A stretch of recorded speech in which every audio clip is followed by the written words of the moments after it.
Assalamualaikum warahmatullahi wabarakatuh. Perkenalkan, saya Uma Ahsanul Khuluq, Prodi PSIK 7B, NIM 2017 011 975. Di sini saya akan menjelaskan uji reliabilitas dan konsep distribusi probabilitas. Nanti bisa disimak, ada pengertian, konsep-konsepnya dan rumus-rumus yang ada di dalam video. Langsung saja, pengertian reliabilitas. Reliabilitas adalah ukuran yang menunjukkan bahwa alat ukur yang digunakan dalam penelitian keperilakuan mempunyai kendalan sebagai alat ukur. Di antaranya diukur melalui konsistensi hasil, pengukuran dari waktu ke waktu jika fenomena yang diukur tidak berubah. Itu menurut Harrison tahun 2006.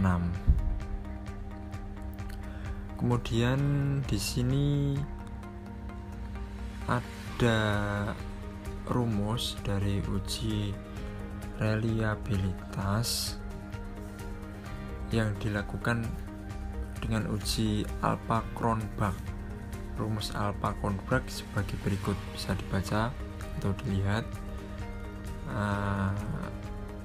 Kemudian ada tambahan, jika nilai alpha kurang dari 0,90 maka reliabilitas sempurna.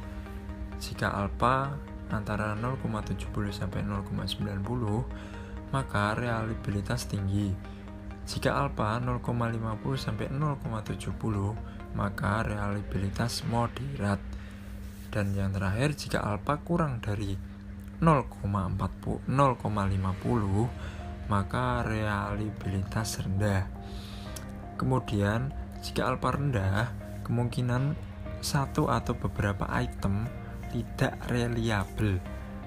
Kemudian segera identifikasi dengan prosedur analisis per item. Item analisis adalah kelanjutan dari tes alpha sebelumnya guna melihat item-item tertentu yang tidak reliable. Lewat item analisis ini, maka satu atau beberapa item yang tidak reliable dapat dibuang sehingga alpha dapat lebih tinggi lagi nilainya. Reliabilitas item diuji dengan melihat koefisien alpha dengan melakukan reliability analysis dengan aplikasi SPSS di Windows. Nanti akan terlihat nilai Alpha-Kronbach untuk reliabilitas keseluruhan item dalam satu variabel. Agar lebih teliti dengan menggunakan SPSS juga akan terlihat di kolom corrected item total correlation, yaitu mungkin beberapa definisi atau pengertian dari reliabilitas dan rumus. Kita masuk ke probabilitas.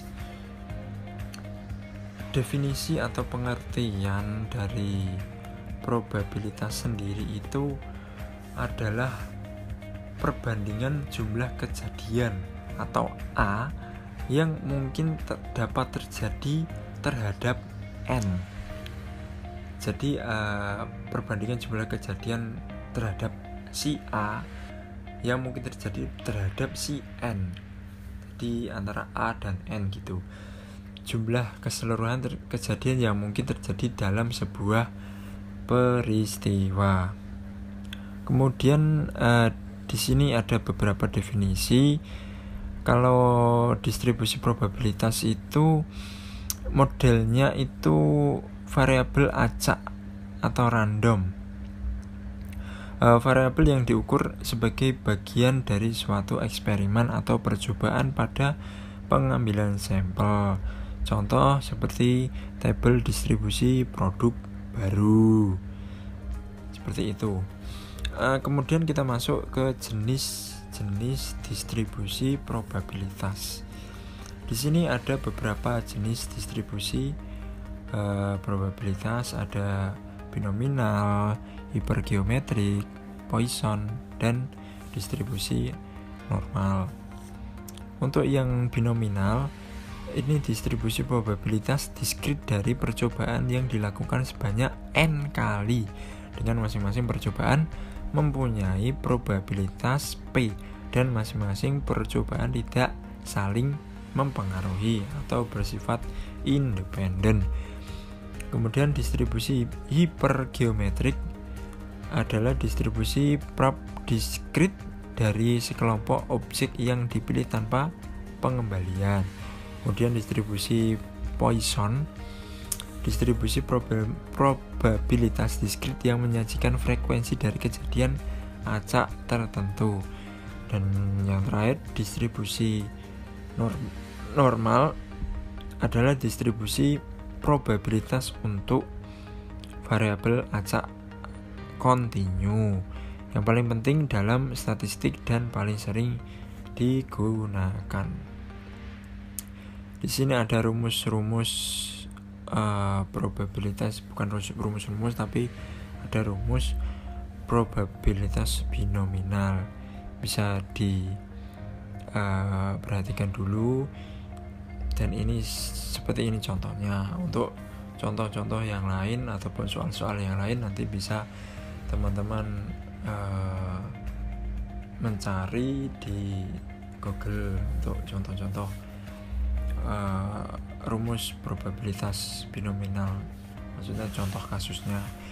Mungkin itu dulu yang bisa saya sampaikan dari materi-materi tersebut. Mohon maaf bila ada kekurangan. Sekian, wassalamualaikum warahmatullahi wabarakatuh.